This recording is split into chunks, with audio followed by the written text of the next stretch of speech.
የንፋስ ስልክ ላፍቶ ክፍለ ከተማ 3 የክፍለ ከተማውና 2 የወረዳ አመራሮች ህዝብን ለማገልገል የተሰጣቸውን ኃላፊነት ወደ ጎን በመተውና ጥቅማቸውን በማስቀደም ነዋሪዎችን ለዘመናት ከኖሩበት የቀበሌ ቤት አላግባብ በማስወጣት የፈጸሙትን ህገወጥ ድርጊት የከተማ አስተዳደሩ የበላይ ኃላፊዎች ደርሰውበት ተበዳዮቹ ወደ ቤታቸው እንዲመለሱ አድርጓል። ተሰጥቶብኛል እንጂ ልጆቼ ወልጄን ብርቴን ያቀበርኩበት ግቢ ነው።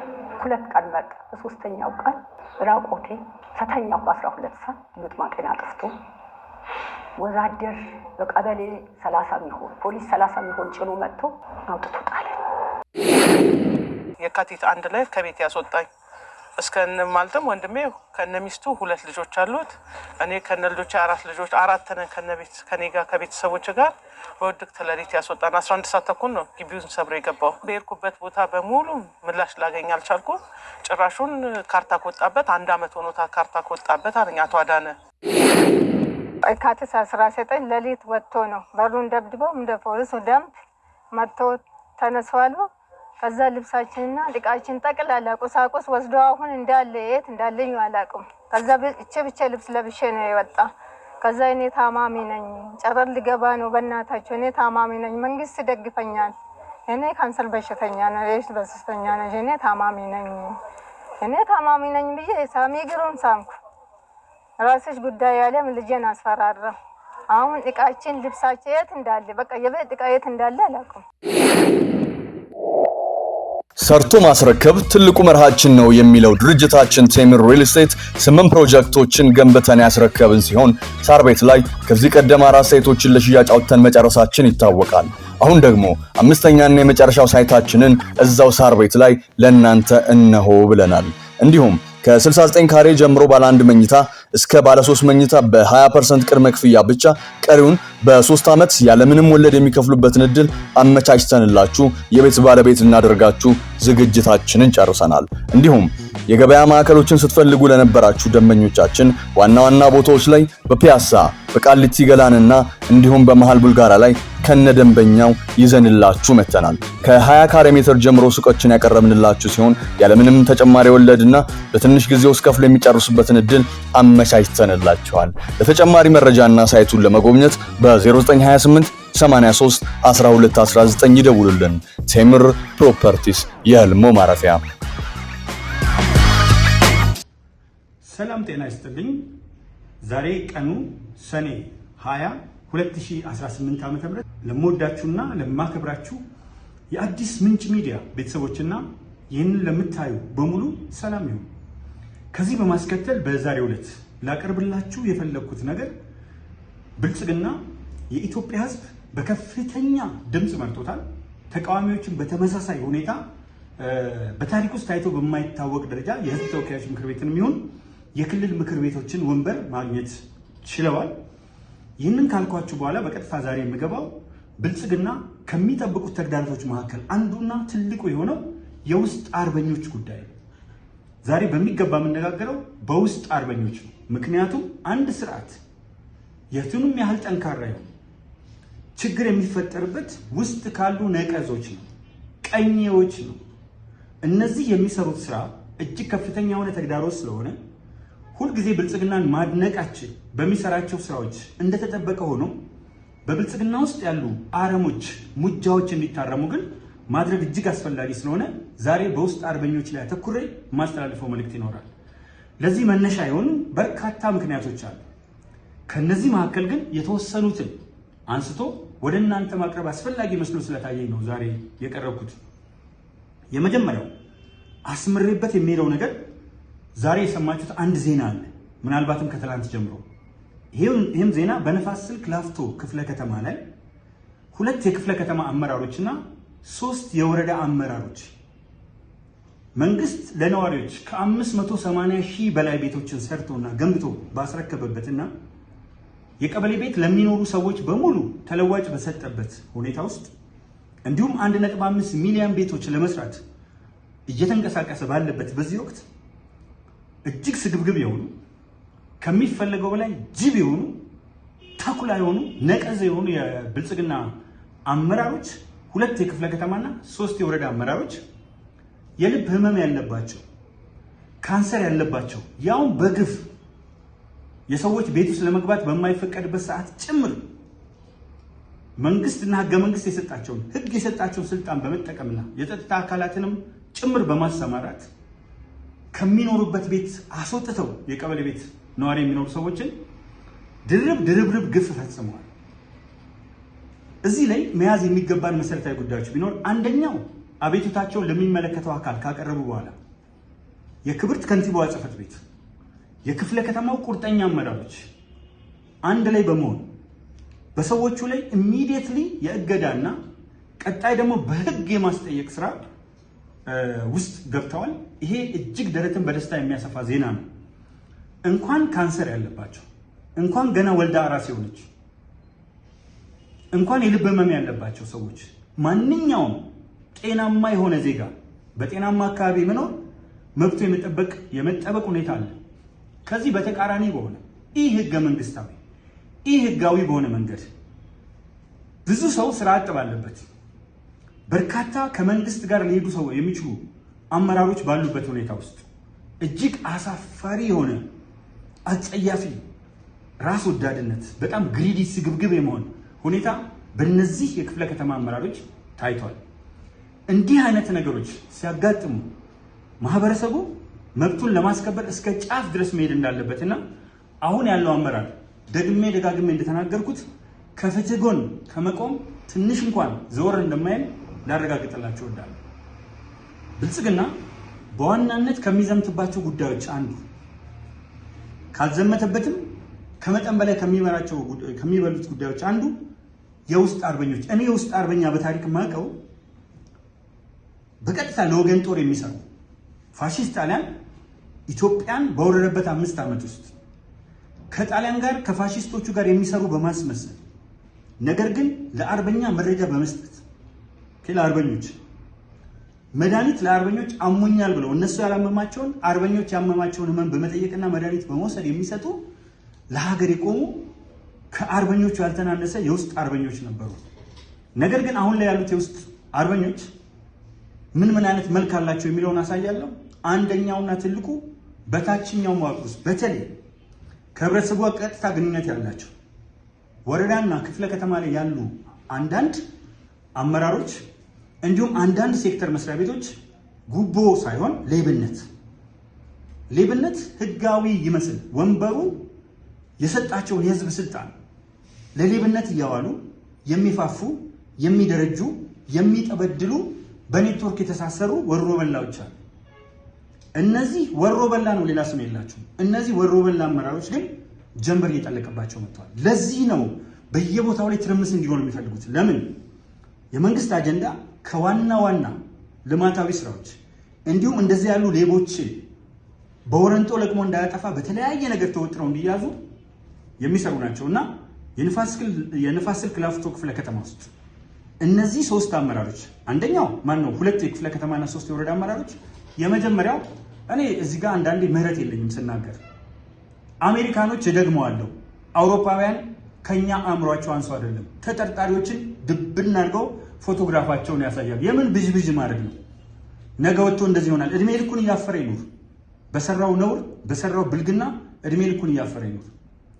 አሁን ባለው እልህ አስጨራሽ ትግል ውስጥ በሚገባ እነዚህ ሰዎች ፊታቸውን እያሳዩ ፊት ለፊት እንዲያፈጡ አድርጎ ነገም ሲወጡ የሚያፍሩበት ሌላው የሚማርበት እኔ ተናግሬያለሁ እኮ 800 ዓመት የሚፈረድባቸው ሰዎች አሉ። 1000 ዓመት የሚፈረድባቸው ሰዎች አሉ። በትንሹ ከ100 ዓመት በላይ ያው ዊዝአውት ፔሮል ያለምንም አሞክሮ ተሻሽሎ ይወጣል ምናምን ተውት። እሱ የሚድነውን ህዝብ አስቡት። እነዚህ ሰዎች ላይ በሚወሰደው እርምጃ ሌላው አመራር ሲፈልግ ሰጠጥ ብሎ ይሰራል። እምቢ ካለ ግን ዘብጥያ እንደሚዋረድ ማወቅ መቻል አለበት። ኢትዮጵያ ማህፀነ መካን አይደለች፣ ማህፀነ ለምለም ናት። ብዙ ሊሰሩ የሚችሉ ወጣቶች፣ ብዙ ሊሰሩ የሚችሉ ጎልማሶች አሉ። ይሄ ሌብነትን እያፋፋ ሲሾም ያልበላ ሲሻል ይቆጨዋል አይነት ስሜት አሁን ደግሞ በልቶ እኮ አሳልፈላቸው ወይም በልቶ አለፈለት የሚል የራስን አጥንት የሚግጥ የራስን ደም የሚመጥ አመራር በጣም ሲሪየስ የሆነ እርምጃ ሊወስድ የሚመጣው ለመብላት ከሆነ ደቼ እንዲበላ ማድረግ ነው። በተመረቀበት ሙያ የትም ቦታ ላይ ሄዶ ተሰልፎ የመስራት አቅም እያለው ይህን አቅሙን እናቱና አባቱን የሚመስሉ ሌሎች ዜጎች እህቶቹና ወንድሞቹን የሚመስሉ ሌሎች ዜጎችን በማንገላታት ከዚህ በላይ ጭካኔ ምን አለ? ጫካ ያሉት እስከዚህ በላይ ጭካኔ ምን ሰሩ? በተመቻቸ ቦታ ተቀምጦ በተመቻቸ ቢሮ ውስጥ ተቀምጦ ከቤቱ በሚጸዳ ቢሮ ውስጥ ሊገዛው በማይችለው አውቶሞቢል ውስጥ እየሄደ ሾፌር አንዳንዱ ተመድቦለት እየተንቀሳቀሰ በተቃራኒው ግን በህዝብ ላይ የሚጠበድሉ አመራሮችን እርምጃ እንወስድባቸው ይገባል። ምክንያቱም የአንድ ስርዓት መበስበስ የመጀመሪያው ስራ ታይት ኦር ኢንተንስ ቢሮክራሲ ነው። ሰው የሚኮለኮልበት ምክንያት እኮ በአግባቡ ስለማይሰሩ ነው። ለምንድን ነው የግል የሆኑ ጋር የምንመርጠው? ለምሳሌ የግል ትምህርት ቤት፣ እኔ የግል ትምህርት ቤት ጋር ልጆቼን ለማስተማር እሄዳለሁ። ሲሄድ የግል ትምህርት ቤት ውስጥ የማየው ሪስፔክት መንግስት ትምህርት ቤት ውስጥ ከማየው የተሻለ ካልሆነ የተሻለ ትምህርት የማያገኙ ከሆነ ለምን ሄዳለሁ? የግል ትምህርት ቤት የምንመርጥበት ምክንያት እኮ ተማሪዎችን ያከብራሉ፣ የተማሪዎችን መብት ያከብራሉ፣ ወላጆችን ያከብራሉ፣ የወላጆችን መብት ያከብራሉ። በተገቢው መንገድ እነዛው ዜጎች ናቸው። ግን አሰራሮች የተስተካከለ ስለሆነ የግል ትምህርት ቤት ውስጥ የተሻሉ ነገሮች ይገኛሉ፣ የተሻሉ መምህራን ይገኛሉ። የተለየ ዩኒቨርሲቲ ውስጥ ተመርቀው ስለወጡ አይደለም፣ የተለየ ክህሎት ስላላቸው አይደለም። ነገር ግን እዛ ጋር ያለው ሲስተም ያለው ስርዓት ያሰራቸዋል። ባንክ ኒድ የግል ባንኮች አለውና ተጠቃሚው አውቃለሁ። ኮመርሻል ባንክ ኦፍ ኢትዮጵያ ላይ ይጨምራል፣ there is no doubt፣ ይሄ ጥርጥር የለውም። ነገር ግን እንደ ግሎቹ ባንኮች በአግባቡ የሚያስተናግዱ ቢሆን ግን ሰልፉ ይቀንሳል። ስለዚህ ይሄ አይነት አመለካከት በጣም ሲሪየስሊ መመታት አለበት። የግል ሲሆን ፕራይቬት ሲሆን ያው ኢትዮጵያዊ እኮ ነው ያለ። ግን ለምን ምርጥ ይሆናል? የግል የትኛውም ሰርቪስ የትኛውም የግል ላይ የሚሰጥ ሰርቪስ ብትመለከቱት የተሻሉ አገልግሎቶች ሰዎች የሚያገኙባቸው ናቸው። የተሳለጡ አገልግሎቶች የሚያገኙባቸው ናቸው። እና ፕሪቨንቲቭ አፕሮች አለ፣ ኪዩሬቲቭ አፕሮች አለ። መጀመሪያ በአመለካከት ለውጥ ማስተካከል ነው። በአመለካከት ለውጥ አልስተካከል ያለውን ግን በሚገባው ቋንቋ ማነጋገር ነው። ክብርት ከንቲባ አዳነች አቤቤ እንዲሁም ክቡር ጠቅላይ ሚኒስትር ዶክተር አብይ አህመድ በየደረጃው ያሉ በርካታ ስማቸው ያልተጠቀሰ የማንዘምርላቸው አመራሮች ጥሩ ስራ እየሰራችሁ ስለሆነ ለእናንተ ከፍተኛ ምስጋና እያቀረብን፣ የውስጥ አርበኞች ግን በወረንጦ እየተለቀሙ የሚሄዱበት ጊዜና የህዝቡ እፎይታ የሚረጋገጥበት ወቅት እንደሚኖር እርግጠኛ ነኝ። ከዚሁ ከላይ እስከ ታች የተደራጀ የዝርፊያ መዋቅር፣ የዝርፊያ ሰንሰለት፣ በነገራችን ላይ አንዳንዱ ሰንሰለት እስከ ላይ ድረስ ይሄዳል። ተያይዞ ሁለተኛው በትናንትናው ዕለት መከላከያ ሰራዊታችንና ጥምር ጦሩ በወለጋ ቄለም ወለጋ አካባቢ በጣም ጠንካራ እርምጃ በመውሰድ 13 የሸኔ አባላትን በመደምሰስ 4ቱ እጅ ሰጥተዋል። አሁን በአንድ በኩል የከተማ ቢሮክራሲ ውስጥ ያለው፣ በነገራችን ላይ ቢሮክራሲ ሲባል ምርጥ ነገር ነው። ያለ ቢሮክራሲ ቢሮ አይሰራም። ሃይራርኪ ኦፍ ሰርቶይን ኦፊስ ነው። ታይት ወይም ኢንተንስ ቢሮክራሲ የሚኖረው ግን ለሌብነት ነው። መጀመሪያ እሱ ላይ ከሄድን በኋላ የውስጡን ማጥራት ብቻ ሳይሆን በተመሳሳይ የኢትዮጵያ ተግዳሮት ሆነው ጫካ ውስጥ የተንቀሳቀሱ ገረዶች፣ ባንዳዎች፣ ተቀጣሪዎች፣ ሀገራቸውን የሚነክሱ የናጡት ነካሾች፣ ዘረፋ መዋቅራዊ መልክ ኖሮት፣ ዘረፋ የሀገር ክህደት ትሪዝን ተጨምሮበት፣ ዘረፋ ባንዳነትና ገረድነት ህዝብን ዘርፎ የመጠብደል ሁኔታ በአማራ በትግራይና በኦሮሚያ ክልሎች በተለይ ሌሎቹ በአብዛኛው ሰላም ያላቸውና ሰላማቸውን የሚያደፈርሰውን ነገር ሳይቃጠል በቅጠል ነው የሚሉት እና ትናንት ቄለም ወለጋ ላይ የተወሰደ እርምጃ ነበርና በዚህ እርምጃ ሰራዊታችን እጅግ ፈጣን፣ የተጠና፣ ፕሮፌሽናል የሆነ ጥንቃቄ የተሞላበት ሚስጥር የሚያወጡ ባንዳዎችን ሳያሳትፍ በወሰደው እርምጃ የደመሰሰውን ደምሶ የተማረኩት ሲማረኩ ከተማ ውስጥ ያሉትን ሴል ምንለው በእንግሊዝኛው ህዋስ በአማርኛው ህቡ አደረጃጀት ማጋለጥ ጀምረዋል። አሁን ይሄ መልካም ተሞክሮ ነው። በርካታ ሰዎች አማራ ክልል እጅ ሰጥተው ገብተዋል። ቀኘዎች አሉ፣ ቤተክርስቲያን ውስጥ ቀኘዎች አሉ፣ ባንዳዎች ገዳማት ውስጥ፣ መስጊድ ውስጥ፣ የመንግስት አደረጃጀት ውስጥ፣ በሚገባ በህዝብ ስብሰባ ላይ የሀገር ሽማግሌ ተብዬዎች ውስጥ በጣም ነቀዝ የሆኑ እጅግ መርዝ የሆኑ ሃይማኖትን የመስቀል ስር ቁማርተኞች፣ የመስጊድ ስር ቁማርተኞች፣ የሰላት ስር ቁማርተኞች፣ እጅግ በጣም በየእምነቱ የተሰገሰጉ ቀኞች አሉ፣ ባንዳዎች አሉ። እነዚህ ባንዳዎች ላይ እርምጃ መውሰድ ሲጀመርና ጥሩ ትምህርት ሲመጣ ተመልከቱ። ደግ እጅግ አሰቃቂ ነገር ቢፈጽም እያዘ ህዋሶቹን እየተከታተለ ማምከን መቻሉ ነው የኢህአፓ የትጥቅ ትግል የሌሎችም የትጥቅ ትግል በወቅቱ የነበረው እንዲኮላሽ ያደረገው። ያ ለጭፍጨፋ ነው፣ ያ ለአምባገንነት ነው። እነሱም የከተማ ትግል ነጭ ሽብር ሲጀምሩ ሌላውን ለመግደል ነው። ያ ዘመን ነጭ ሽብርና ቀይ ሽብር ተብሎ የተገዳደልንበት የዘመን ታሪክ አሁን ላይ መቀጠል የለበትም በምንም መልኩ በምንም ሁኔታ ውስጥ። አሁን 21ኛው ክፍለ ዘመን ላይ ነው። በ21ኛው ክፍለ ዘመን ደግሞ ማናቸውም ሀገሮች ሰላም ያገኙበት የመጀመሪያው ምክንያት ጠብመንጃ አንስተዋል። ጠብመንጃ ያነሳ በጠብመንጃ እንደሚወድቅ ያውቃል። በርካታ የአፍሪካ ሀገሮች በጠብመንጃ እየታመሱ እንደሆነ ያውቃል። እነዚህን የሚያምሷቸው ደግሞ ፍላጎት ያላቸው የተለያዩ ኃይሎች ናቸው። ወደፊት በደንብ በተጠና ሁኔታ ላብራራው እችላለሁ እንጂ ግብፅና ሱዳን፣ ሻዕቢያና ህወሓት፣ አማራና ኦሮሚያ ካለው ሸኔና ፋንዶ ጋር ተጣምሮ ሲመጣ እያንዳንዱ አንዱ ለሌላው ጠላት ነው።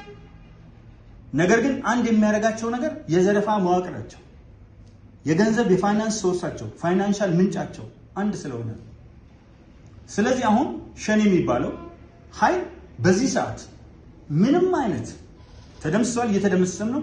አንድም ግን አሳማኝ ምክንያት የለውም። ምን ብሎ ነው አሁን ለኦሮሞ ህዝብ ታገላለሁ የሚለው? አሁን የኦሮሞ ህዝብ ከዚህ በፊት ከነበሩ ስርዓቶች አንጻር አሁን ምንድነው እየሆነለት ያለው? እኔ ወደፊት ዳታ እንደዚህ እያሳየዋችሁ ይላል። ከስንት ሄክታር ተነስተን ስንት ሄክታር ማምረት እንደጀመረ ግብርናው ላይ የመጡ ለውጦች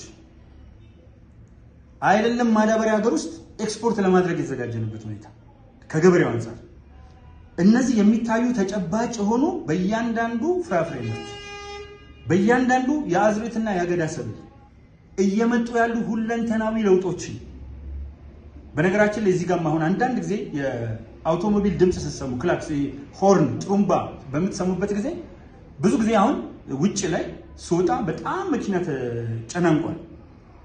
ዛሬ ትራፊክ አጋጣሚ የዩኒቨርሲቲ ተማሪዎች ምረቃ ስላለ በአዲስ አበባ ዩኒቨርሲቲ የመንገድ ተጨናንቋል። አንዱ ተለይቶ ግን አፉን ይከፍታል። የመኪናውን አፍ ሲከፍት አፉን ነው የከፈተው፣ ጭንቅላቱን ነው የከፈተው። እግረ መንገዱን እዚሁ ጋር የምነግራችሁ ነገር እንዲህ አይነት ጋጠ ወጦች ስርዓት ካልያዙ በስተቀር ስርዓት ማስያዝ ደስ የሚል ከተማ፣ ጩኸት የሌለበት ከተማ፣ ጥሩምባ የሌለበት ከተማ መፍጠር ይችላል። ያለ ምክንያት ገጥመው የሰጧቸው ይመስል ጥሩምባ የሚያደርጉ ማለት አንዳንዴ ከሁኔታዎችም ጋር ማዛመድ ስለሚያስፈልግ ነው። ስለዚህ አሁን ወደዚህ ወደ ውስጥ አርበኞች ስመለስ አርሲ ላይም አይታችኋል። በደረሰኝ ዘገባ መሰረት አንደኛ የፖሊስ አመራሩ ተይዟል። ሁለተኛ የሰላምና የጸጥታ ኃላፊው ጠፍቷል። እዛ ጋር ሚሊሻዎች አርሲ ላይ መስዋዕትነት ከፍለዋል። አያችሁ፣ እነዚህ ሰዎች ስለማይተባበሯቸው ከነሱ ጋር የማይተባበሩት ሚሊሻዎች ከፊት ለፊት ልኳቸዋል።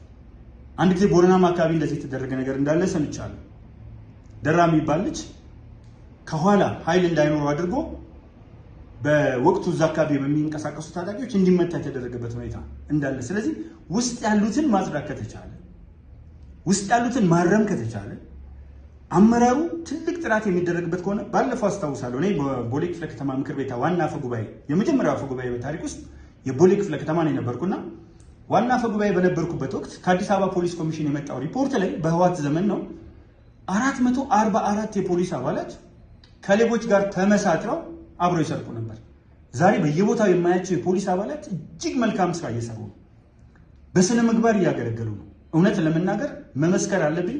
በሄድኩበት ቦታ የፖሊስ አባላት ሰላምታቸው፣ ከህብረተሰቡ ጋር ያላቸው መስተጋብርም፣ የህብረተሰቡን ጥያቄ ተቀብለው በፍጥነት የሚወስዱት እርምጃ፣ ወንጀለኞች ላይ የፖሊሶችን ገጾች ካያችሁ እየተከታተሉ በአንድ ቀን የሚያስገኙት ውጤት 24 ሰዓት ሳይሞላ የሚያስገኟቸው ውጤት የፖሊስ ተቋማችንን እንድናደንቅ አድርገናል። በነገራችን ላይ የተለመደው እኛ ሀገር ሁልጊዜ መጥፎውን ማውራት ጀግንነት፣ መልካሞችን ማንሳት ግን እንደ ውርደት እየታየ በጋራ እንድንዋረድ እንደሆነና ስድቦች እየገነኑ እንዲመጡ የበለጠ ተቀባይነት እንዲያገኙ ያደረገው እሱ ነው። ሁሉንም በልኩ ነው። ፖሊሶች መልካም ስራ እየሰሩ ነው። መሀከላቸው ግን መሽቁቆች ይኖራል። ዋናው የተነሳው አመራሩ ላይ አመራሩ ላይ የመጀመሪያው ማጥራት የሚያስፈልገው ፌዴራል መንግስቱ ላይ ያለው አመራሮች ሚኒስትሮቹ ይታያሉ፣ ፊት ለፊት የወጡ ናቸው። በተራራ ላይ ያለች ከተማ ልትሰወር አይቻልም። ከስራቸው ያለው መዋቅር አንድ በአንድ በሚገባ መፈተሽ አለበት። ይሄ ደብል ስታንዳርድ ያላቸው አንድ እግራቸውን መንግስት ውስጥ አንድ እግራቸውን ጫካ ውስጥ ያስገቡ ሰዎች በደንብ ሊጠኑ ይገባል። እየተጠኑ አይደለም፣ መንግስት ተዳክሟል እያልኩ አይደለም ሌሎቹ እንደሚጮሁት። ነገር ግን የበለጠ ስራ መስራት ያስፈልጋል። ውስጥ ያሉትን በሚገባ የማጽዳት ስራዎች ከምንም ነገር በላይ ያስፈልጋሉ። እሱን ስናደርግ የሀገራችንን ሰላም በከፍተኛ ደረጃ እናረጋግጣለን። መንግስት የሚጠነክረው ውስጥ ያለው ነቀዝ ትልቁን ዛፍ እኮ ውስጥ ገብቶ ምስጥ ሲቦረቡረው ይጠፋል። ምስጦች አሉ። እነዚህ ምስጦች ላይ ተገቢውን የሆነ መድኃኒት ማርከፍከፍ ያስፈልጋል። ምስጦቹ መጀመሪያ ወደ ነበሩበት ቦታ መመለስ ያስፈልጋል። አንዳንዱ ወደ ላይ ቦታ እየተሰጠው በተሄደ ቁጥር በትንሹ የታመነ በትልቁ ይታመነ ብዙ ሰው አለ። ወደ ላይ ያደገ በመጣ ቁጥር ህዝቡን የሚረግጥ ህዝቡ ለሱ አገልጋይ ሆኖ የተፈጠረ የሚመስለው ህዝቡን የሚያመናጭቅ ብዙ ጊዜም እንደማነሳው ጭራሽ የሌለ የሻይ ረፍት ላይ ምን አለበት እንደው መሀል ላይ ትንሽ አእምሮ ዘናቢል መርጣል ሪጅድ ሆኜ የሻይ ረፍት እንደው የሻይ ረፍት ቢሮ ውስጥ ሻይ ማስመጣት ይችላል። ሰዎች ይቅርታ ጠይቁ እባካችሁ፣ እችኛዋን ልጠቀማት ማኪያቶን ቡናችን አንድ ጊዜ ልቅመስ ያዋራችሁ እስቲ እናንተ ንገሩኝ ያለ በአንድ እንትኑ ያዳመጠ ሰው 16 ሰዓት አይደል የሚሰራው? አንድ አይኑን ጨፍኖ በአንድ አይኑ የሚሰራበት ለምንድን ነው? ያንን የሥራ ባህል እኛ ጋር ማናመጣው? አሉ አመራሮች እጅግ የሚደንቁ እጅግ የሚገርሙ። እዚህ ጋር የተወሰነ ነገር አንጻራዊ አስተያየቶችን እያሳየዋቸው ይላሉ። እንዴት ነው ማነጻጸር የምንችለው? ተመልከቱ። በአንድ በኩል ሌሊት እየተነሱ የሚሰሩ ሌሊት ላይ የሚገመግሙ ማህበረሰቡን እንዳይጉላላ ጥረት የሚያደርጉ የማህበረሰቡን እንባ የሚያብሱ ሰዎች አሉ።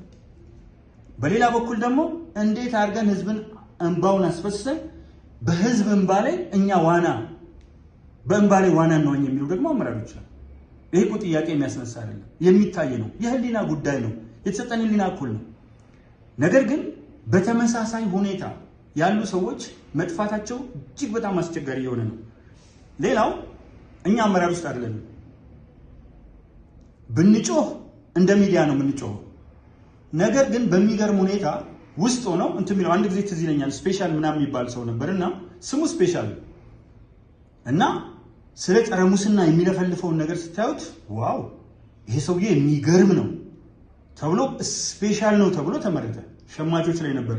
በነገራችን ላይ የፋና ቦሌ አራቱ የመጀመሪያው ሰብሳቢ ምን ነበርኩ የሸማቾች ህብረት ስራ ማህበርና ወዲያው ነው ወደ ምክር ቤት የሄድኩት ኃላፊ ሆኜና በጣም ይለፈልፋል። 17 19 ይመስለኛል በጣም ከዛ በቃ ይሄ ሰውዬ ጸረ ሙስና አቋሙ ጠንካራ ነው ተባለና ተመረጠ ለሸማቾች። የመጀመሪያው ወደ ሸማቾች የሚሄደው ነገር አየር ባየር ሽጦ ጠፋ። ስለዚህ ከንግግር ባለፈ ከውስጥ የመነጨ መሰጠት ያላቸው ኃይሎች እዚህ ውስጥ ማስገባት በጣም አስፈላጊ ነው። ብዙ ጊዜ ምን ይሆናል መሰላችሁ?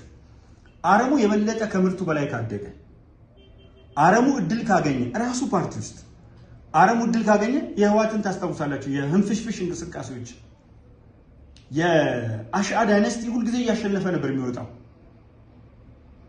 የትግራይ ልጆች እነ ክቡር ገብሩ አስራት ሌሎችም በርካቶች እነ ክቡር ዶክተር አረጋዊ በሬ ከመጀመሪያው ጀምሮ የትግራይ ልጆች የሆኑት ተጋሩ የሆኑት ትግራዋይ የሆኑት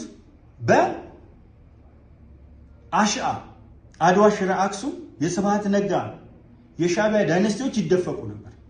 ስለዚህ እንደፈለጉ የኢትዮጵያን ጥቅም አሳልፈው እንዲሰጡ የሆነበት ምክንያት ምንድነው? አሽአዎቹ ሌባ ሆነው እያለ አሽአዎቹ እጅግ አደገኛ ሆነው እያለ እነሱን የሚታገሏቸውን ሰዎች የተለያየ ስም እየሰጡ ዘብጥያ ያስገቡ፣ እነሱ ግን እስከ መጨረሻው የግፍ ጽዋ እስከሚሞላ ድረስ ቀጥለዋል። አሁንም በብልጽግና ፓርቲ ውስጥ አረሙ ኔትወርክ ሰርቶ እያደገ ሰብሉን እያዋጠ የሚመጣበት እድል የሚገኘው ቆይስቲ የሚል አይነት ነገር ሲኖር ነው። እቺ ባቄላ ካደረች አትቆርጣም። አንዳንዴ በጣም ይሰራል። ስለዚህ የመጀመሪያው ነገር በህዋት ዘመን አስታውሳለሁ፣ ህዋት መራሹ ኢህአዴግ ላይ ግምገማ ነበር።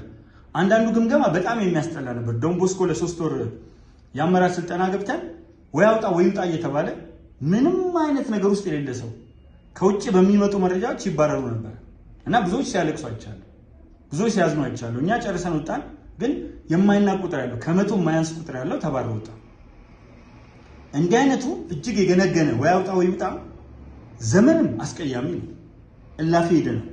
ግን በልኩ ተይዞ ሁሉ ነገር ወደዚህኛውም ሲለጠጥ ልክ አይደለም። መሀከሉ ዘ ጎልደን ሚን ወርቃማው አማካይ እጅግ በጣም አስፈላጊ ነው። እሱ ላይ ማየት ያስፈልጋል።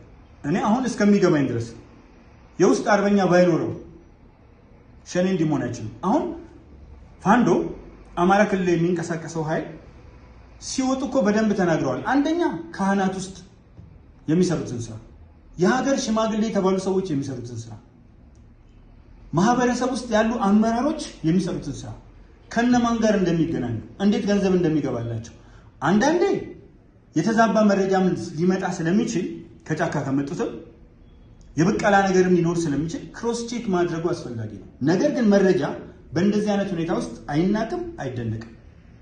አውቃለሁ በሚገባ መረጃዎችን የመተንተን ብቃት ያላቸው ሰዎች፣ መረጃዎችን የማነፍነፍ ብቃት ያላቸው ሰዎች፣ ኢንቴንሽኑን ማየት የሚችሉ ሰዎች እንዳሉ አውቃለሁ። ግን ንጹሃን እንዳይጎዱ አንዳንድ ጊዜ ንጹሃን በጋራ በሚደረግ የጅምላ ዘመቻ ሊጎዱ ይችላሉ። ምክንያቱም የጥቅም ተጋሪዎች ላይ ገብተህ እነዚህን የጥቅም ተጋሪዎች መገዝገዝ ስትጀምር ይቀድሙና እነሱ በሚያደርጉት ትራፕ እዛ ውስጥ ገባና ጭራሹን ካንተ ጋር በማይሄድ ነገር ልትጎዳ ትችላለህ። አሁን ያለውን የሚዲያ ዘመቻ ማየት ትችላላችሁ። እጅግ ጠንካራ አመራሮች፣ የተለዩ ለፓርቲው በጣም የሚሰሩ ሰዎች፣ በሙሉ ልባቸው እየደገፉ ያሉ ሰዎች ላይ የሚደረግ ዘመቻ ታያላችሁ። አሁን እነዛ ዘመቻዎች እነዛ ሰዎች አቅሙ ቢኖራቸው እድሉ ቢኖራቸው ውስጥ ቢሆኑ፣ ለምሳሌ አንድ ነገር ልንገራችሁ። ጋዜጠኛ፣ የፖለቲካ ተንታኝ፣ በፊት ሚኒስትር ዴታ የኮሚኒኬሽን ሚኒስትር ዴታ የነበረው ኤርሚያስ ለገሰን ታዩታላችሁ። ኤርሚያስ ለገሰ ከፌክ ኢትዮጵያኒስቱ ጋር ረጅም ጊዜ ሰርቷል። ብቻ ሳይሆን ፌክ ኢትዮጵያኒስቱ ጋር ስትገባ የሚፈጥረውን ድባብ ተከትሎ ብዙ አይነት ነገሮችን ተናግሯል። መጨረሻ ላይ ግን ይሄ ፌክ ኢትዮጵያኒስት ምን እንደሆነ ጥንቅቅ አድርጎ ተረዳ። እኔም ራሴ ተሸውጄ ነበር። መጀመሪያ ኤርሚያስ መንግስት መደገፍ ሲጀምር እንዴት ይሄ ሰው ከመቃወም ወደ ድጋፍ እንትምናለ ብዬ ተችቼው ሁሉ ነበር። መጨረሻ ላይ ግን ሪያሊቲውን ስረዳው በዘመቻ መልክ ዘመቱበት፣ አሸነፋቸው። አሁን አያችሁ የነሱን ዘመቻ የነሱ ወሬ ብንሰማ ኖሮ ኤርሚያስ ላይ የሚኖረን ብዥታ ሌላ ነገር ነበር የሚሆነው። አሁን እስቲ ተመልከቱት። አበበ ቶላ ፈይሳ ሐሳብ ነው የሚያቀርበው፣ መንግስትን ይደግፋል። ግን እንዴት ዲሞናይዝ እንደሚያደርጉት ተመልከቱ። እንደውም ዲሞናይዝ ብቻ አይደለም ዲሂዩማናይዝ እንዴት እንደሚያደርጉት ይሄ ዲሁማናይዜሽን ፕሮሰሱን ተመልከቱት። በጣም ዲሁማናይዝ እያደረጉት ነው። ለምን? ምክንያቱም በጣም በርካታ ሰዎች ዳያስፖራ፣ አሁን ዳያስፖራ ውስጥ ያለ ሰው ማነው? ኤልያስ ደሳለኝ፣ እነ ናትናኤል መኮንን ዳያስፖራ ውስጥ ያለ ሰው በእነሱ ቤት አገሩን መቃወም አለበት። በእነሱ ቤት ግን ዳያስፖራ ውስጥ ካለው አካል በጣም በርካታው ልክ እንደ ሳይለንቱ ኢትዮጵያ ምርጫ ላይ እንዳሳያቸው አሁን እኮ የሚወራጩት ብዙ ጊዜ ሰምታችሁ ከሆነ የሚወራጩትን ታያላችሁ። እና ምንድነው ፍላጎታቸው? ምንድነው? ዋት ኢዝ ዜር ቴናሽስ ኢንትረስት? ምንድነው ቴናሽስ ኢንትረስታቸው? ፍላጎታቸው ምንድነው? ይሲ ማንም ሰው ብልጽግናን የሚደግፍ ከሆነ አውሬ ያደርጉታል። የሌለ ነገር ይጭኑበታል። የተለያዩ ነገሮችን ያመጡና ቀንድና ጭራ አብቅለው ተስፋ እንዲቆርጥ ለማድረግ ይሞክራሉ። ኤርሚያስ ግን ፖለቲካውን ጥንቅቅ አድርጎ በልቶት ያለፈ ሰው ነው። ስለዚህ በእነሱ ዘመቻ ወደኋላ የሚል አይደለም። አበበ ቶላ ፈይሳ፣ ኤልያስ ደሳለኝ፣ ናትናኤል መኮንን በርካቶች ዲያስፖራ ውስጥ ሆነው ሲሳይ አጌና ላይ ያላደረጉ ዘመቻ የለም። ክቡር ፕሮፌሰር ብርሃኑ ነጋ ላይ በጣም በርካታ እነ ክቡር ጌታቸው ረዳ ላይ ብዙዎች ላይ ግን የሚያሳያችሁ ምንድነው? ውስጥ ያሉ የነሱ ሰዎች ከሆነ አይነኳቸው። አሁን ታክቲክ ሊቀይሩ ይችላል። ነገር ግን ውስጥ ያለ የነሱ ሰው አይነካም። ሌሎቹን ግን ገና የሚወጡ ልጆች አሁን ብዙ ጊዜ ያነሳሉ። ውስጥ ካሉ ሰዎች ፈዲላ ብያ የምትባለው ለምሳሌ ብልጽግና ውስጥ ፈዲላ ብያ እና ሌሎች በጣም በርካቶች ከሚገርመው በላይ በደንብ አድርገው በተጠና ሁኔታ አናታቸው ነው ያቻው 11 ቁጥር ምስማር ነው የሚከራከሩባቸው። እንደነሱ ሰው ውስጥ ሳይሆን ቆሻሻ አስተሳሰባቸው ውስጥ እና ሲዘምቱባቸው ታያላችሁ። ለምን ይመስላችኋል የሚዘምቱባቸው? እሷ ላይ አሁን ስንመጣ አንደኛ ለሙስሊም ክብር የላችሁ ጽንፈኞቹ፣ በተለይ አደገኛው ጽንፈኛ። ሁለተኛ ለሴቶች ክብር የላቸው፣ በታሪክ ውስጥ የምናያቸው ናቸው። ሶስተኛ ለወጣቶች ክብር የላቸው። ሶስቱንም ነገር ይዛ ባልጠበቁት ሁኔታ ግን ይሄንን መንጋ የስልሳዎቹ የዛገ የሻገተ ቆሞቀርቅ ፖለቲከኛ በሽብልቅ አናቱን ትለዋለች። ዘመቻ ያደርጋል። አሁን ተመልከቱ፣ ኦቦ ሽመልስ አብዲሳ ላይ ዘመቱ። ግን ምን ያደርጋል? ሰዎቹ ሶስት ነገር ይችላሉ አለ። ማልቀስ፣ መጮህና ስም ማጥፋት። እንዴት አድርጎ በትክክል እንዳስቀመጠው አጠይቁ። ሶፍት ኬኒፍ አለ። ሶፍት ስጧቸው። ዘመቱ። ክቡር ኦቦ ሽመልስ አብዲሳ የኦሮሚያ ብሔራዊ ክልላዊ መንግስት ርዕሰ መስተዳድር ነው፣ ፕሬዚደንት ነው። የትግራይ አይደለም፣ የአማራ አይደለም ምናምን። ማናቸው ግን በጣም የሚጮሁት? የኦሮሚያ ብሔራዊ ክልላዊ መንግስት ውስጥ መጥተው የሚፈተፍቱት፣ የሚያቦኩት፣ የሚወጠውጡት ፌክ ኢትዮጵያኒስቶቹ ናቸው። መጀመሪያ እስቲ የራስህን ምንድነው የሚባለው? የራሷን እንትን ሰጥን ምን ትላለች ነው ምናምን ነገር የራሷን ሮባት የሰው ታማስላለች አይነት። ይሄ ሰው የኦሮሚያ ህዝብ መርጦታል፣ ነዋሪው ጭምር፣ ሌላው ኦሮሞ ያልሆነ ነው። ለነሱ በተገቢ መንገድ እየሰራ ምንም አይሰማቸው። ሶፍት ስጧቸው፣ ያልቅሱ፣ ይነፋረቁ ነው ያለው። ትክክል። ከዛ ስራውን ሰራ። አይታችሁ ከሆነ እያንዳንዱ ቦታ ላይ ትራክተር፣ ሜካናይዜሽን፣ አግሪካልቸር የሚሰሩ ኮምባይነር ወዘተርፈ ነው የሚሰራው። በየጊዜው የምታገኙት እሱ ነው። የት ነው እነሱ የምታዩቸው የት ነው? ክቡር ኦቦ ሽመልስ አብዲሳን ሁልጊዜ የምታገኙት አንደኛ ስንዴ መሃል፣ ጤፍ፣ የፍራፍሬ ልማት፣ የመስኖ ልማት፣ የገበሬዎችን ህይወት ለማሻሻል የገበሬዎችን ችግር በመጠየቅ እነዚህ ችግሮች ደግሞ ፕራዮሪቲ ሴቲንግ ቅደም ተከተል አስቀምጦ እሱን በመፍታት ከእናንተ ጋር ወርዶ በሶሻል ሚዲያ ጭቃችሁ ውስጥ ቂጣ በቀደደውና በጣም ስለምወደው ነው በርገር በቀደደው አፋችሁ የምትከፍቱትን ቃል አልመርጥም። የፖለቲካል ኮሬክትነስ ደጋግመዋል፣ ተውት። የምታዝረበርቡትን ልሃጭ ልፋጫችሁን ምራቃችሁን ሊሰማችሁ አይችልም። እሱ ስራ ላይ ነው። ህግ አውጪ አለ፣ ህግ አስፈጻሚ አለ፣ ህግ ተርጓሚ አለ። ኦሮሞ ምሁራን አለ፣ ልጆች አሉት፣ ሀገራቸው ውስጥ ሆነው በተገቢው መንገድ የሚታገሉ የእናንተን አጉል አዛኝ ቅቤ አንጓችነት አይፈልጉትም። የእናንተን መሽኩክነት፣ ሸለምጥማጥነት፣ ምጥማጥነት ጥንቅቅ አድርገው ያውቁታል። ከዳር ዳር አንድ በአንድ ያውቁታል። ስለዚህ ልትሸውዷቸው የምትችሉበት አጋጣሚ የለም። ስለዚህ ኦሮሞ ለራሱ ያውቃል። ይቅርታ አድርጉልኝ፣ እኔ ውይይት እናደርጋለን። ነገር ግን አሁን ያለው ፌዴራላዊ አወቃቀር በእኔ እምነት የሚቀየር ፌዴራላዊ አወቃቀር አይደለም። ልንወያይ እንችላለን፣ ግን ሪፈረንደም ነው። ሶማሊ እንደ ድሮ ባፈቀላጤ መተዳደር አይፈልግም። አፋር ባፈቀላጤ የራሱን ልጆች የራሱ ምሁራን አሉት። ሌላው በዛ ውስጥ ሆኖ በሲቪል ሰርቪስ ውስጥ በፐብሊክ ሰርቪስ ውስጥ ኢቭን በተለያየ ኃላፊነት ሊሰራ ይችላል፣ አብሮ ሊሰራ ይችላል። ልክ እንደ ሶማሌ ክልል የህዝቡን ባህል ያክብር፣ የህዝቡን ቋንቋ ያክብር።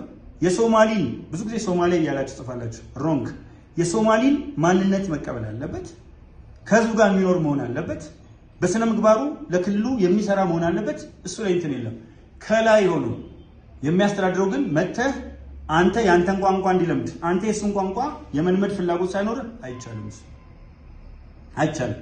አሁን ብዙ ጊዜ እያየን እኮ ነው። ገና ወደዛ ስቴጅ ላይ ወደፊት እንደርሳለን።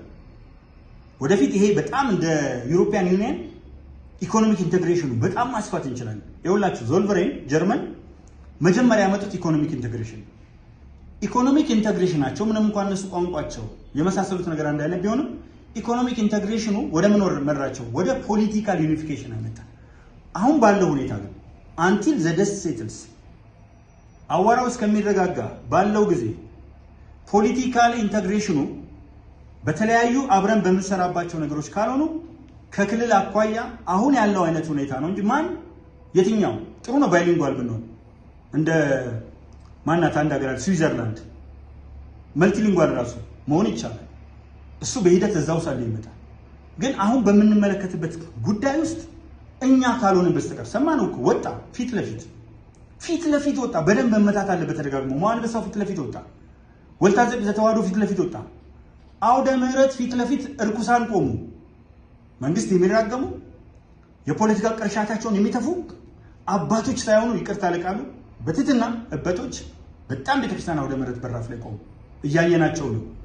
ብዙ ቪዲዮዎች እየተለቀቁ እያያችሁ ነው። እነዛን ቪዲዮዎች እኔ እዚህ ጋር አምጥተን አስገብተን ማስኬድ ብንችል ባለፈው ይሄ ምንድነው ተራውን እስከ ላይ ድረስ ያለውን ተራ ትልቁን ተራ እንደነ ሻለቃ ዳዊት ወልደ ጊዮርጊስ አይነት እንደነ ተፈራ ማሞ ይሄ ጫካ የገባው የአማራ ልዩ ኃይል የነበረው የነሱን ቅርሻት አሰማን።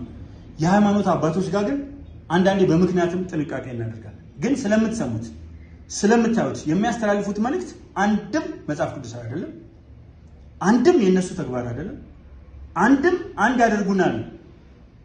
ምዕመኑ የተለያዩ የፖለቲካ ፓርቲዎች ደጋፊ ነው። እዛም ሄዶ የእግዚአብሔርን ቃል ሊሰማ ነው ብለን እያለን በየአደባባዩ የወጡ የፖለቲካ መድረክ የሚመሩ ጭምር እነሱ ሆኑ። ሰላማዊ ሰልፍ ከፊት ለፊት የሚመሩ እነሱ ሆኑ። ሙስሊሙ የለም። ዲሲ በሚደረጉ ሰላማዊ ሰልፎች ላይ አሁን ጎትተው ያመጣቸው ካልሆነ በስተቀር የለም። መሸጦች አንድ ሁለት ካልሆነ በስተቀር የለም። ከዚህ አይነት እጅግ የበሸቀጠ አካሄድ መላቀቅ አለበት። አሁን ትግሉ ፈርጀ ብዙ ነው ብያለሁ። የምታስማማን ኢትዮጵያ ናት። በሀሳብ ነው መስማማት የምንችለው። ካልሆነ ግን እሱ ምክክር ኮሚሽኑ ከፊት ለፊት ስላለ እሱ ላይ ህዝብ ይወያያል። ከአቅም በላይ የሆነ በውይይት የማይታመንበት ጉዳይ ወደ ሪፈረንደም ሊደርስ እና በሪፈረንደም ህዝብ ሊወስን ይችላል። እስከዛ ድረስ እንደሚካሄድ አውቃለሁ። ናሽናል ዲያሎጉ ናሽናል ኮንሳልቴሽኑ እንዴት አድርጎ ወደ ናሽናል ሪኮንሲሊዬሽን ወደ ብሔራዊ እርቅ የመጀመሪያ ውይይት ነው፣ ምክክር ነው። ወደ ብሔራዊ እርቅ ናሽናል ሪኮንሲሊዬሽን መጨረሻ ላይ ናሽናል ኮንሰንሰስ እንፈጥራለን። በመካረር አይደለም የምንፈጥረው ናሽናል ኮንሰንሰስ፣ እንደ ሰው በራሳችን ቆመን በማሰብ ነው፣ በመንጋ በማሰብ አይደለም። አሁን መዓት በጣም በርካታ የሆኑ የሚኒስቴር መስሪያ ቤቶችን እንደው እኔ ገጽ ላይ ካሁን በኋላ አጋራቸዋለሁ። ዛሬ አሁን የግብርና ቦረና አካባቢ የመጣውን ለውጥ በ10 ምናምን ነጥቦች አስቀምጬላቸዋለሁ። በፊት ምን ነበር፣ አሁን ምን ነበር የሚለው የማዝንባቸው ጉዳዮች እንዴት እንደተፈቱ ለአርብቶ አደሩ ለመሆኑ መኖሩን አስበን እናውቃለን። አርብቶ አደሩ መኖሩ በዜና ላይ አስቀምጠው እናውቃለን። አርብቶ አደሩን የለም። የአርብቶ አደሩን ህይወት ለመጀመሪያ ጊዜ በኢትዮጵያ ታሪክ የቦረናን፣ የጉጂን፣ የሶማሊን፣ የአፋርና አጠቃላይ አርብቶ አደሮችን ህይወት ያየ ብቻ ሳይሆን አርብቶ አደሮች ምንም ሲሆን ምንም አይመስልንም ነበር። ምክንያቱም እኛ የምናስበው ሁልጊዜ ከተማ ላይ ከተማ ውስጥ ስላሉ መብቶች እንጂ ስለ አርብቶ አደር መብት ጭራሽ ስለመፈጠሩ ማስታወስ አለብን። ብልጽግና ነው ውሃ ያልነበረው ምድር ውሃ እያወጣ፣ መስኖ ያልነበረው ምድር በመስኖ እያለማ፣ በሚሊዮኖች ሄክታር እያረሰ፣ በሚሊዮኖች ምርት እያትረፈረፈ፣ 100 ሺዎችን እያደራጀ የአርሶ አደሩን ችግር መቅረፍ መቻሉ ነው። እዚህ ውስጥ ታዲያ አሁንም የምናነሳው ነገር ውስጥ ያለውን ሌባ በጣም የሳር መኖ ነው፣ የአውሮፕላን ማረፊያው ምኑን ከምን አነሳዋል? እየተሰራ ያለው ስራ እጅግ የሚያመረቃ ነው። ግን ርዕሴን እንዳለቅ መሀከል ላይ እነዚህ ማስገባት አስፈላጊ ስለሆነ ሌቦችን አጥሩ። ሌባ መደበቂያ ይጣ፣ መንጥሩት። የሌብነት ጫካውን ግልጽ የሆነ አሁን አዲስ መሶብ ዲጂታል አገልግሎት ምናምን ከማውራት ባለፈ ብልጽግና እንዴት በፍጥነት ነገሮች እንደሚፈቱ የቅሬታ አቀባበል ስርዓቱ እጅግ የተሻሻለ ነው። ጸረ ሙስና ኮሚሽን ፈጥረ ዋነኛ የሌብነት ማዕከል ሊሆን ይችላል። የቅሬታ ሰሚ አቋቁመ ዋነኛ ቅሬታን የሚያባብስ ሊሆን ይችላል። ምክንያቱም ኔትወርኩ ወደዚህም እስከተዘረጋ ድረስ የሌቦቹ ስር በደንብ እስከተዘራጀ ቅርንጫፋቸው እስከተዘረጋ ድረስ አስቸጋሪ ነው የሚሆነው።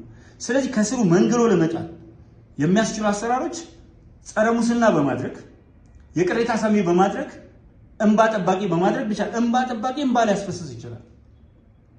የሰብአዊ መብት ኮሚሽን ሰብአዊ መብትን ሊጥስ ይችላል። ወይም ለሚፈልገው የፖለቲካ አጀንዳ መንግስትን የበለጠ አውጥቶ አሳጥቶ መንግስት እንዲነወር ለማድረግ ሊሰራ ይችላል። ያንዳንዱን ነገር በልኩ ማየት እጅግ በጣም አስፈላጊ ነው። ሪፖርቶችን መተንተን፣ ሪፖርቶችን ማየት፣ ኢንቴንሽናቸው ምንድነው፣ ፍላጎታቸው ቢሃይንድ ስክሪን ቢሃይንድ ዘ ከርቴን ከመጋረጃው በስተጀርባ ምን ፍላጎት አላቸው በደንብ መጠናት አለበት። ይሄ ሲሆን ሀገር ወደፊት ለፊት ሄዳለች። መቼም ክቡር ጠቅላይ ሚኒስትሩ ተናግረውታል። ዶክተር አብይ አህመድ ከምርጫው በኋላ ህዝቡ ተሰልፎ ሲመርጥ የሚያስደነግጠው እንደው ኬርለስ ቢሆን ኖሮ ችላ ቢል ኖሮ አያስደነግጥም። በጣም የሚያስደነግጠው ግን ከሌሊት እስከ ሌሊት ተሰልፎ መርቷል። የሚጠብቀው ነገር አለ። ተስፋ አይቷል። ተስፋ ብቻ አይደለም፣ የሚጨበጥ የሚዳሰስ ነገር ተመልክቷል። የከተማ ለውጦችን አንድ በአንድ ልዘረዝራቸው የሚችላቸው ሺህ ለውጦችን አይቷል። ቆራጥ የሆኑ አመራሮችን በየቦታው ተመልክቷል። ስለዚህ እነዚህን ተስፋ በማድረግ ነው የሚመረጠው። ሌብነት ስለሌለ፣ ቢሮክራሲው ስለማያሰቃይ፣ በሄደበት ቦታ ላይ ስለማይቸገር፣ በየቦታው የቆሙ ሰዎች ስለማያማሩት አይደለም። መንገድ ትራንስፖርት ጥሩ ስራ እየሰራ ነው። ጥሩ ዘራፊዎችም ውስጥ አሉ።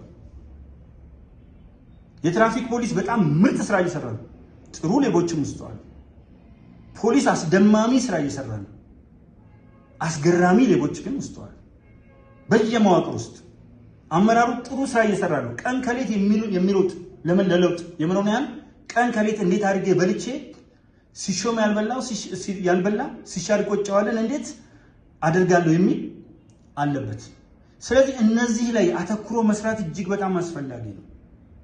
ሌብነት ላይ በቃ አንደኛው ዘመቻ ዛሬ ርዕሴ ሁለት ነገሮችን ይዛል። አንደኛው ሌብነትን ማጥፋት፣ ሁለተኛ የውስጥ አርበኛን ቀኜ ይሉታል እዚህ አማራ ክልል ላይ የውስጥ አርበኛን መመንጠር። ይሄ ከሆነ እመኑን መተጋገል የሚሉት ቋንቋ ነበር። የበዛ ቢሆንም አንዳንድ ጊዜ አስፈላጊ የሚሆንባቸው ቦታዎች አሉ።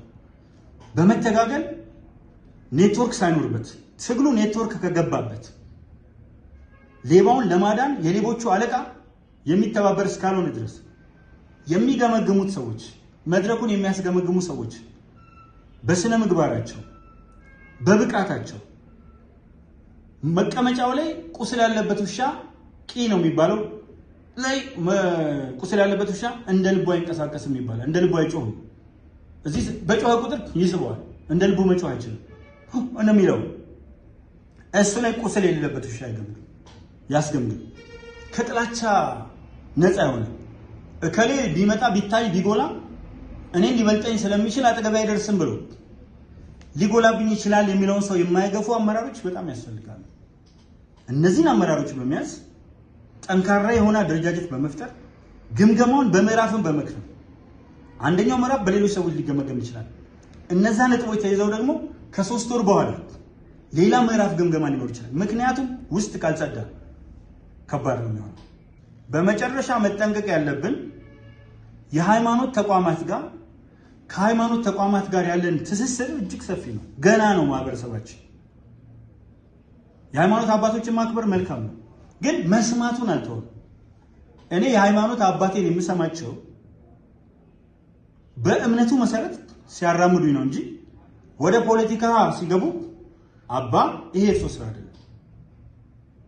እኔም ሆንኩ ቤተሰቦቼ ከእርሶ የምንፈልገው የእግዚአብሔርን ሕግጋት እንዲያስተምሩ፣ ለንስሐ እንድንበቃ እንዲያደርጉ፣ ገነት ገብተን ወደ መንግስተ ሰማያት እንድናልፍ የሚሰሩበትን በመጽሐፍ ቅዱስ ላይ የተቀመጡትን የመንፈስ ፍሬዎች የሚያጎለብቱበት እንደ አባት እንዲቆጡን እንጂ እርሶ ገብተው እነገሌን ይመስል ፖለቲካው ላይ ገብተው ጥላቻ እንዲዘሩልን አይደለም፣ አንፈልግም። ሲመጡ ገና እኮ ሲያነሱ ፖለቲካውን አባ ይሄ ምን ያደርግልናል? ይሄ እኮ የዓለማውያን ጉዳይ ነው፣ የዓለማዊ ህይወት ነው። ሴኩላሪዝምም ጽንሳስ ሐሳቡ ከሱም ይመነጫል። ይሄ እኮ ዓለማዊ ህይወት ነው። እስቲ መንፈሳዊ ህይወቱን እንመልከት ብሎ መናገር ይቻላል፣ ብሎ ማስተማር ይቻላል። አባ ነው ራሳቸው እንደ ቆሞስ አክሊለ ብርሃን አይነት አባቶች አሉ። ብዙ አባቶች አሉ ሊጠቀሱ የሚችሉ ህይወታቸው አልፎም የምንጠቅሳቸው የኛ አባት እስኪመስሉን ድረስ ቀዳሚ ሙፍቲ ሀጂ ዑመር ኢድሪስ የብዙዎች አባት እስከሚመስሉ ድረስ ብዙ ጊዜ መልካሙ ላይ ያተኩራሉ። አንዳንድ ቦታ ላይ ስህተት ሊኖር ይችላል፣ ወይም ከራሳቸው ሃይማኖት ተከታዮች የማይቀበሉት ነጥብ ሊኖር ይችላል። እሱ ላይ አይደለም ምን ያልኩት። ይሄ ዶክትሪን ላይ የሆነ ነገር ያለውን ልዩነት አይደለም። ይሄ መለስ እንደሚለው ነው ሱፊ፣ ሰለፊ፣ ሺአይት ምናምን ካራጃይት ምናምን እያልኩ አልገባም። ሱና ምናምን እሱ ኢትስ ነን ኦፍ ማይ ቢዝነስ፣ እሱ አይመለከተኝም። ነገር ግን የሚናገሯቸው ነገሮች ከዛ ውጭ ሆነው የሚያስተራርቁን፣ የሚያዋህዱን፣ የሚያዛምዱን አንድ የሚያደርጉንን ጉዳዮች ነበረ አባ የሚያነሱት። ማን ነው ቀዳሚ ሙፍቲ አርፈው ውስጣችን የሆነ ነገር ይሰማናል። እሳቸው ሲሞቱ አንድ የጎደለን ነገር ያለን መስሎናል። አለፉ፣ መልካም ስራ ሰርተው አለፉ። አሁን እንዳልኩት ቆሞስ አክሊለ ብርሃን በተመሳሳይ ሁኔታ አክሊለ ማርያም በተመሳሳይ ሁኔታ መልካም ነገር እየሰሩ ነው። ምስራቅ ሐረርጌ ቀርሳ ወረዳ ላንጌ ቀበሌ ላይ ተአምር እየሰሩ ነው። ተአምር ምናልባት ካገኘኋቸውና ሁኔታዎች ከተመቻቹልኝ ወደ አዲስ አበባ ሲመጡ በአዲስ ምንጭ ሚዲያ ላይ ከኔ ጋር ለመጀመሪያ ጊዜ እንግዳ አድርጌ ልጋብዛቸውና ልንወያይ የምንችልበት እድል ሰፊ ነው። ከሳቸው ጋር አንድ ውይይት ለማድረግ እፈልጋለሁ። ጥሩ ውይይት እንደውም እንደምንም ብዬ ሁኔታዎች ከተስተካከሉ ቃል ገባላቸዋለሁ በአዲስ ምንጭ ሚዲያ ላይ እሳቸውን ለማቅረብ። ይሄን ካልኳችሁ በኋላ ወደ መደምደሚያ ስመጣ መደምደሚያ ላይ በኔ ይሁንባችሁ በሁሉም መስኮች ኢትዮጵያ ውስጥ ለውጥ መጥቷል። በሁሉም የሚኒስቴር መስሪያ ቤቶች፣ በሁሉም ኮሚሽኖች፣ በሁሉም ባለስልጣኖች በእያንዳንዱ ዘርፍ ላይ ለውጥ መጥቷል። ለውጡ የሚታይ ነው፣ ተጨባጭ ነው፣ ለህብረተሰቡ የስራ ዕድል የሚፈጥር ነው። ለምሳሌ ስለ አርብቶ አደሩና አርሶ አደሩ ሌላ ቀን አወራላችሁ ይሆናል። መቼም ሰው እንደሱ አይነት ነገር ብዙ ጊዜ ቀልብ ሰጥቶ ያዳምጠው እንጂ ስንት ገበሬ የስራ ዕድል ተፈጠረለት። በነገራችን ለኛ ስራ አጥ ስንል የሚሰማን የከተማው ስራ አጥ ነው። አሁን ይሄ ሁሉ መስኖ ሲመጣ፣ የውሃ አገልግሎት ሲመጣ፣ እርሻው ከሚፈለገው በላይ ሲስፋፋ፣ ኤክስፖርት የምናደርጋቸው ነገሮች እየጨመሩ ሲመጡ፣ የማዳበሪያ ፋብሪካው እያንዳንዱ ፋብሪካ እኮ የስራ ዕድል ነው። ገላንጉራ በቅርብ ጊዜ የተሰራው ከ20 ሺህ ሰው ነው የስራ ዕድል የሚፈጥረው ቋሚ። በዛ ስር ተቀጥረው የሚሰሩ ሌሎች በርካታ ሰዎች አሉ። ተመልከቱ፣ አንድ ህንፃ ቆሞ ስታዩ እኮ ህንፃው ህንፃ ብቻ አይደለም። አሁን ለምሳሌ ዛሬ በአንድ አዲስ ስቱዲዮ ውስጥ ነው ያቀረብኩላችሁ። ቃል ገብተን ነበር በአዲስ ስቱዲዮ የሚል ነገር አዲስ ምንጭ ሚዲያ ላይ እና ዞር ብላችሁ ስትመለከቱ የምታዩት ነገር አለ። እዚህ ላይ በርካታ ድርጅቶች አሉ፣ መነጽር ቤቶች አሉ፣ ባንክ አለ፣ የተለያዩ አይነት አገልግሎት የሚሰጡ የቤተክርስቲያን እንትኖች አሉ፣ የኦርቶዶክስ ንዋየ ቅድሳት መሸጫዎች አሉ፣ እነ በገና ምናምን መሸጫዎች አሉ። እስከ ላይ ድረስ የተለያዩ ከዚህ ከሶፍትዌር ኢንጂነሪንግ ጋር የተያዙ ስራዎች አሉ፣ ብዙ ስራዎች አሉ። እዚህ ውስጥ ደግሞ በእያንዳንዱ ቢሮ በርካታ ሰዎች አሉ። ስለዚህ ይሄ ሲሆን ምንድን ነው የሚፈጠረው? ለብዙ ሰዎች የስራ ዕድል ተፈጠረ ማለት ነው። መንገድ ሲሰራ እኮ የስራ ዕድል ነው ጎበዝ፣ ድልድይ የስራ ዕድል ነው። ምን ያደርግልኛል ህንፃ ይልሃል አንዳንድ ሰው። 580 ሺህ ቤቶች ሲገነቡ 1.5 ሚሊዮን ቤቶች ደግሞ አሁን ከፊት ለፊት ሲጠናቀቁ ከስራ ዕድል በላይ ናቸው።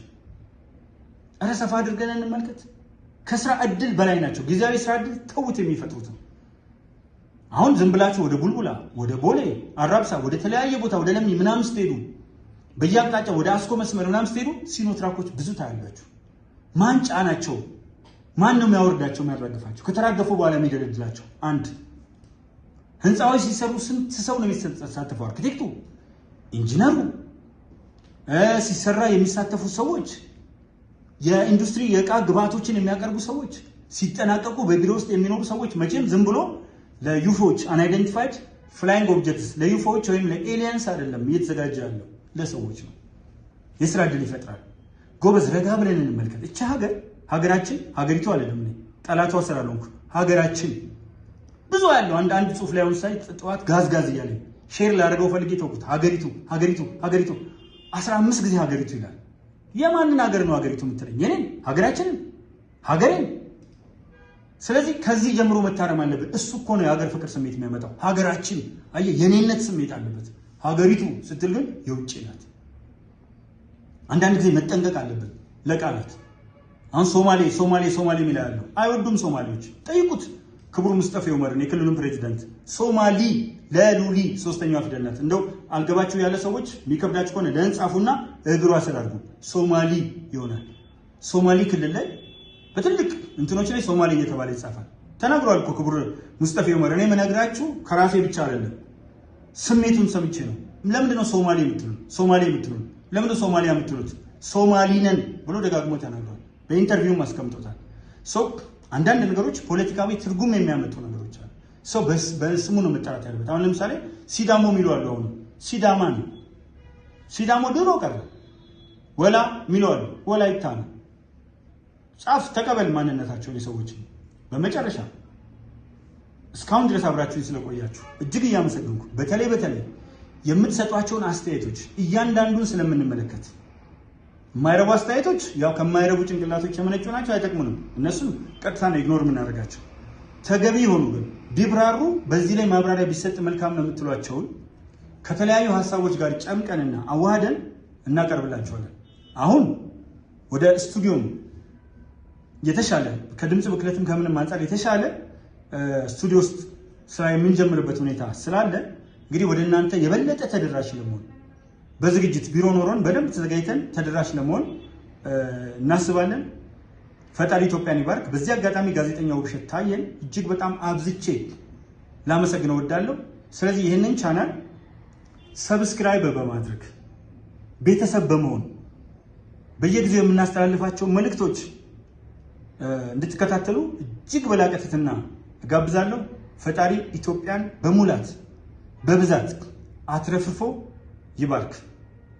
ታዬ ቦጋለ አረጋ ኢልመደስ ወዳ ነበርኩ አብሬያችሁ የቆየሁት። ክበሩልኝ።